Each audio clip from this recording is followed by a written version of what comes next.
नमस्कार, आप देख रहे हैं न्यूज़ 18 का डिजिटल प्लेटफॉर्म। मैं हूं आपके साथ रुचिका राज। दक्षिण भारत की राजनीति से इस वक्त की सबसे सनसनीखेज और बड़ी सियासी खबर सामने आ रही है। राजनीति के अभेद गढ़ तमिलनाडु में हिंदुत्व और राष्ट्रवाद की मुखर आवाज बनकर के उभरे पूर्व आईपीएस अधिकारी के अन्नामलई ने भारतीय जनता पार्टी को अलविदा कह दिया है। और इस एक इस्तीफे ने न सिर्फ तमिलनाडु बल्कि दिल्ली तक के सियासी गलियारों में भूकंप ला दिया है। देखिए, कभी प्रधानमंत्री नरेंद्र मोदी के सबसे भरोसेमंद और तमिलनाडु में बीजेपी का चेहरा रहे अन्नामलई का अचानक पार्टी छोड़ना कई बड़े सवाल खड़े कर रहा है। चर्चा ये भी है कि अन्नामलई अब अपनी नई राजनीतिक राह चुनने जा रहे हैं और उनका हालिया दिल्ली दौरा इन अटकलों को और हवा दे रहा है। आज के वीडियो में हम बात करेंगे और ये समझेंगे कि आखिर सिंघम कहे जाने वाले अन्नामलई ने बीजेपी के से राह को क्यों जुदा कर लिया और उनकी अगली बड़ी राजनीति क्या होने वाली है।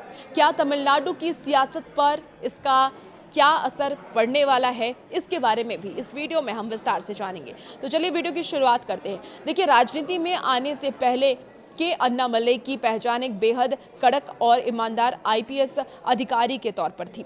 साल 2011 बैच के इस जांबाज अफसर ने कर्नाटक पुलिस में रहते हुए अपराधियों के पसीने छुड़ा दिए, जिसके चलते जनता उन्हें प्यार से कर्नाटक का सिंघम भी बुलाने लगी थी। लेकिन साल 2019 की अगर हम बात कर लें तो 19 में उन्होंने खाकी वर्दी को छोड़ करके जनता के बीच सीधे काम करने का फैसला किया और साल 2020 में वो बीजेपी में शामिल हो गए। अपनी तेज तर्रार बुद्धि और तार्किक भाषा, बिना लाग लपेट के बात रखने के अंदाज और आक्रामक शैली के कारण वो बेहद कम समय में तमिलनाडु बीजेपी के अध्यक्ष बन गए। उन्होंने डीएमके और एआईएडीएमके जैसी पारंपरिक पार्टियों के भ्रष्टाचार को खुल करके चुनौती दी। सूबे के युवाओं के बीच अपनी एक मजबूत और आपको बता दें कि कल्ट फॉलोइंग तैयार की। जो वहाँ के युवा थे वो उन्हें ज़्यादा पसंद करने लगे। तो फिर क्या हुआ ऐसा कि तमिलनाडु में बीजेपी को फर्श से अर्श तक ले जाने वाले अन्नामलई अब पार्टी को छोड़ चुके हैं, पार्टी से बाहर हो गए हैं। तो देखिए, राजनीतिक पंडितों के अनुसार लोकसभा चुनाव में बीजेपी ने अन्नामलई के ही भरोसे पर एआईएडीएमके से नाता तोड़ा था और अकेले दम पर वोट शेयर में भारी बढ़ोतरी भी हासिल की थी। लेकिन हालिया विधानसभा चुनाव में दिल्ली के शीर्ष नेतृत्व ने एआईएडीएमके के भारी दबाव के आगे घुटने टेक दिए। एआईएडीएमके की शर्त थी कि अगर गठबंधन करना है तो अन्नामलई को चुनावी दंगल और रणनीतियों से दूर रखना होगा। बीजेपी ने चुनावी फायदे के लिए अन्नामलई को किनारे कर दिया। अपनी राजनीतिक गरिमा और स्वाभिमान से समझौता न करते हुए अन्नामलई ने आखिरकार बीजेपी से अपना इस्तीफा सौंप दिया। अब सबसे बड़ा सवाल यह है कि बीजेपी से अलग होने के बाद अन्नामलई की राजनीति क्या होगी। तो देखिए, सियासी गलियारों में दो बेहद मजबूत संभावनाएं जताई जा रही हैं। संभावना क्या क्या है, चलिए उस पर जिक्र कर लेते हैं।